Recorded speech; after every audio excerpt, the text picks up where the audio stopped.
Ora sto per dirvi una cosa che tantissime e tantissimi influencer della sostenibilità storceranno un po' il naso.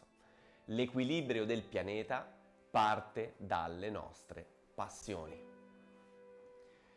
C'è un problema, che tutti quanti noi stiamo focalizzando le nostre forze su dei comportamenti per migliorare,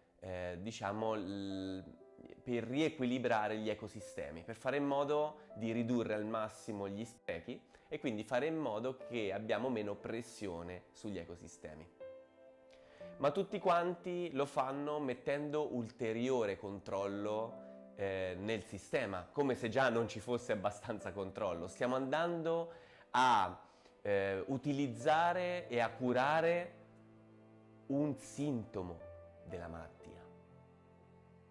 Perché prima di tutto dobbiamo comprendere, per affrontare questa crisi climatica nel profondo, qual è il problema della crisi climatica. E il problema della crisi climatica che stiamo vivendo, sociale, perché non c'è soltanto una crisi climatica, è una crisi sociale, c'è una crisi economica in tantissime parti del mondo. Perché esistono tutte quante queste crisi, tra cui appunto la crisi ambientale di cui voglio parlare? È perché gli ecosistemi stanno al collasso? O semmai gli ecosistemi stanno al collasso perché l'essere umano non sta bene? Perché qual è il problema? Che noi vogliamo risolvere il problema della crisi climatica, cioè il fatto che gli ecosistemi stanno al collasso, andando ad applicare dei comportamenti virtuosi dal punto di vista ecologico, che non dico che ovviamente siano sbagliati, assolutamente, ma il problema è ancora più a monte. Stiamo risolvendo un sintomo della malattia. Il sintomo della malattia è la distruzione degli ecosistemi. Se oggi abbiamo degli ecosistemi al collasso, non è quella la malattia. La malattia è che l'essere umano è disconnesso. L'essere umano è disconnesso dalla natura. Quindi, per risolvere questi problemi dal punto di vista climatico, dobbiamo andare prima di tutto a risolvere un problema molto più profondo, che è un problema di disconnessione. L'essere umano fa parte di un pianeta. Il pianeta cosa è? È un mega ecosistema. È, come dice Lovelock nel suo libro e opera Gaia, è appunto un organismo senziente, un organismo che respira, che si autoregola, che ha dei feedback rinforzanti o bilancianti che regolano il sistema stesso. Si evolve, quindi si auto-organizza all'interno delle gerarchie. E noi esseri umani ne facciamo parte. Ne facciamo parte come le cellule fanno parte del nostro corpo. E quello che sta avvenendo oggi, da un punto di vista climatico, è la stessa cosa che avviene per un tumore ad una persona. Le cellule cosa fanno? Ad un certo punto hanno un obiettivo differente rispetto a quello che dovrebbero avere. Cioè, acquisiscono quindi un comportamento, diventano, scusatemi il termine, cellule impazzite, che addirittura il loro comportamento può portare, e talvolta purtroppo la porta, all'estinzione del sistema che le tiene in vita, cioè il corpo. E noi esseri umani stiamo estinguendo il nostro corpo, stiamo estinguendo la nostra mente, stiamo estinguendo gli ecosistemi che ci tengono in vita, di cui noi stessi facciamo parte. Noi stessi siamo un sistema complesso, gli ecosistemi sono sistemi complessi, la Terra è un sistema complesso e noi esseri viventi, esseri umani, siamo dei sottosistemi di un sistema centrale, concedetemi il termine, un sistema più grande che è la natura.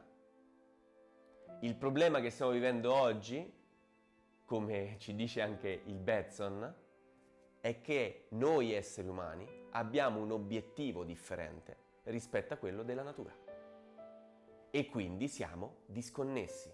Se la natura vuole un mondo di abbondanza, vuole un mondo di relazione, vuole un mondo di scambio, vuole un mondo di crescita, di diversità, noi oggi abbiamo creato un mondo tutto uguale, standardizzato, mediocre, che punta al profitto, non punta alle relazioni, che non punta al creare delle connessioni.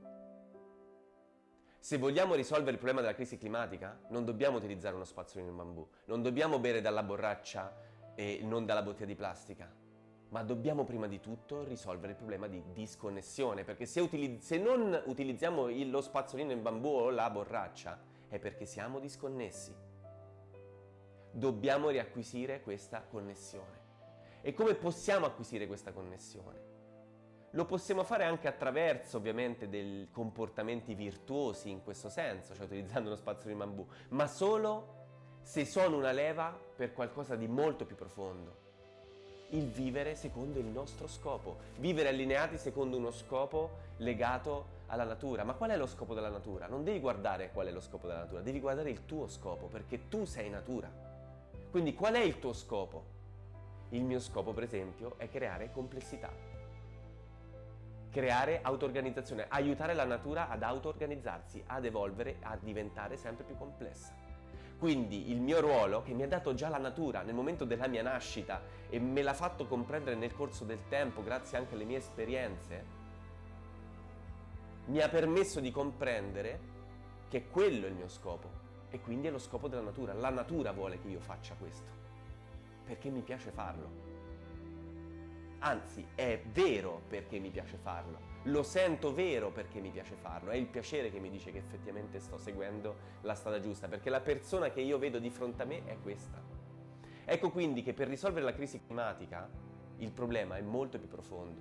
Non possiamo andare a curare un sintomo, purtroppo noi occidentali ce l'abbiamo sempre questo piccolo difetto, che andiamo sempre a curare il sintomo del problema. Se ci sono delle mamme o dei padri che lasciano i figli in macchina, se li scordano e a volte questi figli muoiono, cosa abbiamo creato? Il dispositivo che suona.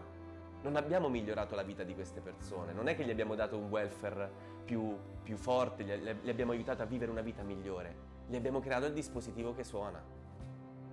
Perché noi curiamo sempre il sintomo dei problemi, non vogliamo mai curarli veramente alla radice. E qui, per concludere, voglio dire una cosa che forse farà storcere il naso a tante altre persone, ma vogliono le multinazionali, chi vende in modo compulsivo, chi è affine al capitalismo più estremo, che noi non stiamo bene, non siamo allineati con questo scopo. Perché? Perché una persona che non sta bene è una persona che acquista di più, perché è una persona che dovrà reperire quell'amore, quell'energia che non ha dentro di sé e la dovrà trovare fuori. Perché, in fin dei conti, ciò che muove l'universo, questa energia primordiale, ha un nome e si chiama amore.